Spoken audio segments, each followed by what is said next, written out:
네, 삼성전자가 열흘 만에 지금 7만 전자가 무너졌습니다. 글로벌 인플레이션 우려에 지금 벗어나긴 좀 힘든 상황으로 보여지는데요. 어떻게 해법을 찾아야 될지 현대차증권 노근창 리서치센터장 이야기 나눠보겠습니다. 네, 연결되어 있습니다. 안녕하세요. 네, 안녕하세요. 안녕하세요. 예. 네. 일단 이제 반도체 공급망 자료를 미국에서 요청한 것에 대해서 한번 여쭤보면요. 한미 상무장관 회의에서 이 정보 제공 요청이 우리 측에서는 이제 일회성에 그쳐야 된다라고 좀 반발을 하기도 했더라고요. 네, 레이먼드 장관도 좀 동의한다면서 분위기는 나쁘지 않았는데 이 사태는 좀 어떻게 보셨습니까? 사실 뭐 특정 제품군이든 아니면 재고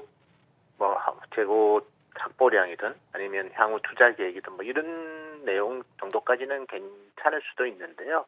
고객사에 대한 정보 이런 거는 상당히 컴피덴셜한 이슈이기 때문에 물론 이번에 그와 같은 내용은 제공하지는 않은 것으로 알고 있지만 근데 만약에 이제 그런 게 계속해서 요구를 한다면 뭐 오늘 그런 우려도 다른 뭐 쪽에서 있었지만 중국이나 이런 쪽에서도 요구할 수 있기 때문에 이런 부분들은 향후에 이제 좀 장기적인 사업을 수행하는 데 있어서 애로사항이 될 거는 뭐 저희가 봐도 분명할 것 같고요. 뭐 이걸 어떻게 잘 슬기롭게 극복하느냐가 중요한 관건이 될 것 같습니다. 네, 이번에 이런 여러 가지 뭐 상무부 장관까지 나서고 바이든 대통령까지도 우리나라 기업에게 자료를 제출하라라고 요구한 내용을 보면 6월 달에 뭐라 그럴까요? 이 상원에서 법안 하나를 통과시켰지 않습니까? 창의와 혁신과 관련된 뭐 법안이다, 경쟁 법안이다 이렇게 이름이 지어졌던데 이 내용에서도 반도체 시장에다가 한 520억 달러를 투자하겠다라는 내용이 나오는 걸 보면 미국도 이번에 공급 병목 현상으로 반도체 공급이 미국 경제의 하나의 중요한 아킬레스 건이다. 이거를 이해를 한 거 아닌가 싶은데 어떻게 보세요? 저희도 뭐 그렇게 보고 있고요. 특히 미국이 뭐 스마트폰이랑 PC 이런 IT 완제품을 뭐 조립하는 공장은 없지만 자동차를 조립하는 완성차 공장은 뭐 미국 곳곳에 있습니다. 특히 이번에 텍사스에서 어쨌든 그 전력난이 생기면서 주요 자동차 반도체를 공급하는 회사들이 공장이 셧다운이 됐기 때문에 이런 부분들 때문에 좀 더 민감하게 뭐 그런 대응 방안 뭐 이런 거에 대한 요구를 하는 것으로 저희는 파악하고 있습니다. 네. 네. 그럼 바로 삼성전자 주가 흐름을 한번 살펴보면 오늘 0.4% 빠지면서 지금 7만 원 아래로 내려온 상황입니다. 자, 많은 투자자분들이 좀 염려를 하실 것 같은데 좀 주가 전망은 어떻게 하고 계신가요?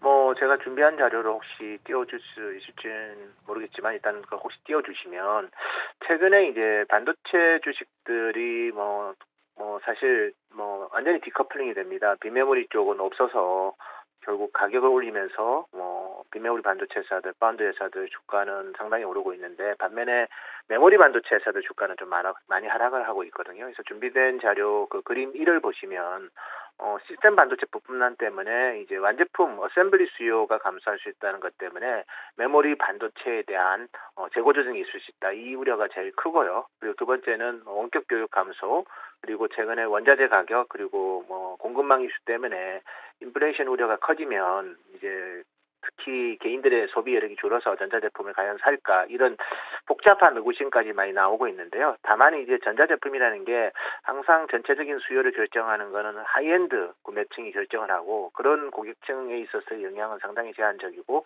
두 번째 D램에 있어서 제일 중요한 게 이제 어떻게 보면 클라우드 사업자들인데 클라우드 사업자 같은 경우에는 최근에 이제 내년부터 특히 DDR5 이런 제품들이 나오기 때문에 궁극적으로는 이제 저전력 데이터 센터에 대한 니즈가 강합니다. 그래서 이런 일반적인 우려는 전체적인 펀더멘탈을 의미 있게 훼손할 수 있는 상황은 아니라는 거 한 번 더 강조드리고 싶고요.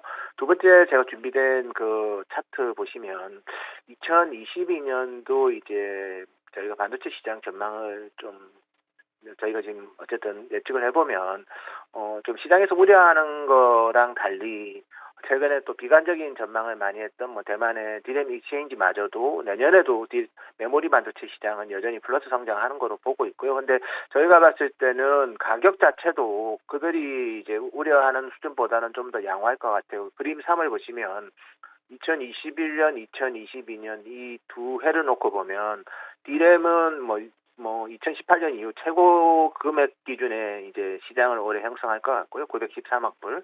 낸드 플래시 같은 경우에도 사실은 역대급, 어떻게 보면 2018년보다도 더 좋은 금액 기준 성장을 하고 있습니다. 그래서 2021년은 사실 4분기에 디램 가격 하락 우려, 일부 하락도 하긴 했지만 그런 우려에도 불구하고 사실은 2021년 전체 메모리 반도체 업황은 상당히 양호했고 삼성하이닉스 실적도 상당히 좋았던 거고요. 반면에 이제 내년에 대한 우려인데 사실은 비관적으로 추정하는 디램 익스체인지마저도 2022년도도 디램도 그렇고 낸드 같은 경우는 특히 의미 있게 성장하는 걸로 보고 있습니다. 그래서 가격이라는 건 물론 여러 가지 변수가 이제 영향을 주지만 비관적으로 보는 쪽에서도 메모리 반도체에 대한 금액 기준에 시장 성장성에 대해서는 여전히 긍정적으로 보고 있다. 요거 말씀드리고요.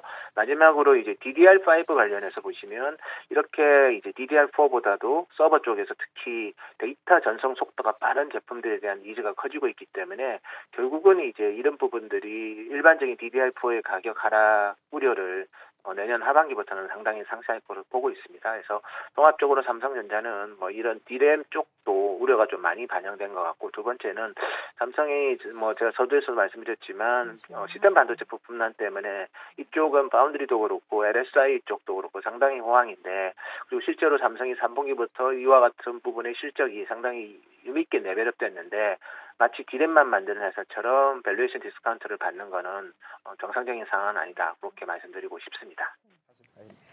네, 방금 또 보여주셨던 표를 한번 살펴보면 지금 2022년 전 세계 반도체 시장 전망을 한번 살펴보면요. 지금 막대 그래프 같은 경우에는 지금 왼쪽에 좌표를 보시면 되는데, 그리고 오른쪽, 네, 그 앞서 표를 한번 살펴볼까요?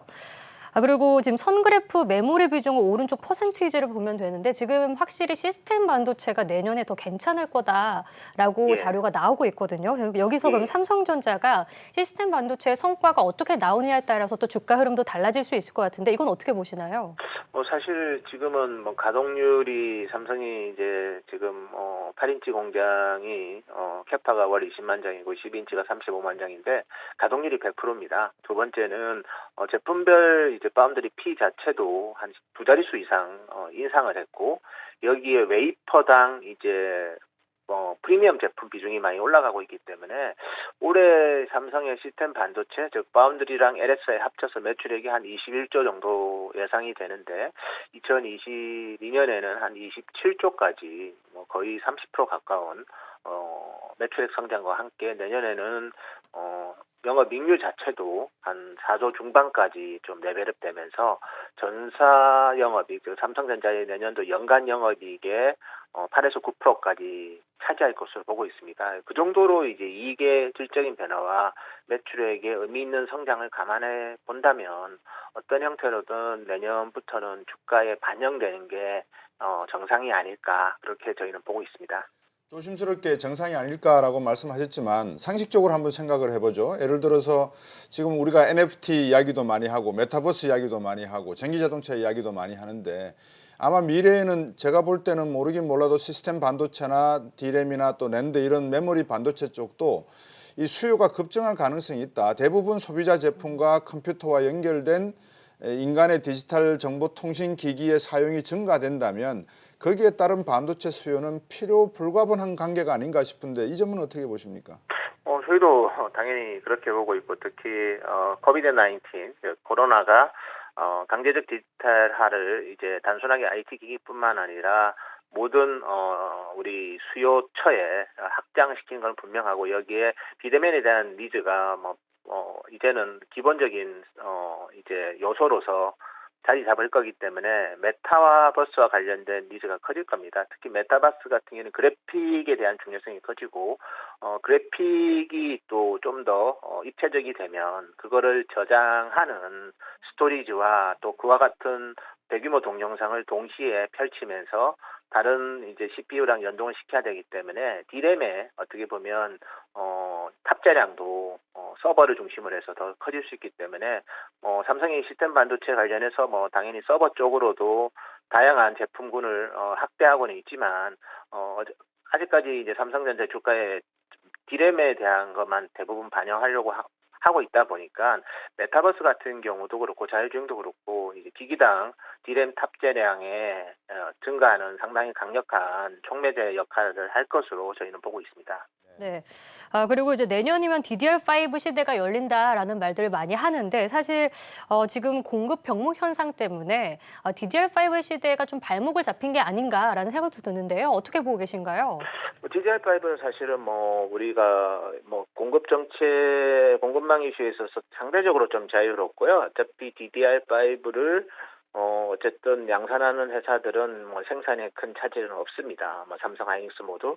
그리고 그거를 이제 패키징하는 쪽도 물론 일부 이제 말레이시아나 이런 패키징 라인 우려 있지만 메모리 쪽은 그쪽은 좀 아니기 때문에 DDR5의 어쨌든 양산과 그다음에 최종 소비자한테 공급하는 이슈는 상당히 제한적이고 다만 이제 DDR5를 탑재하려면 이제 CPU랑 그래픽 카드, SSD 이런 쪽도 같이 업그레이드가 돼야 되는데 인텔의 사파이어 래피드 같은 경우에도 최근에 이제 말레이시아 공장도 상당히 정상화됐기 때문에 내년 3월에 양산이 된다면 CPU와 DDR5의 그 어쨌든 적시의 공급에는 특별한 공급난 이슈는 크지는 않을 것으로 저희는 보고 있습니다. 네, 알겠습니다. 현대차증권 노근창 리서치센터장과 함께했습니다. 고맙습니다. 고맙습니다. 네, 감사합니다.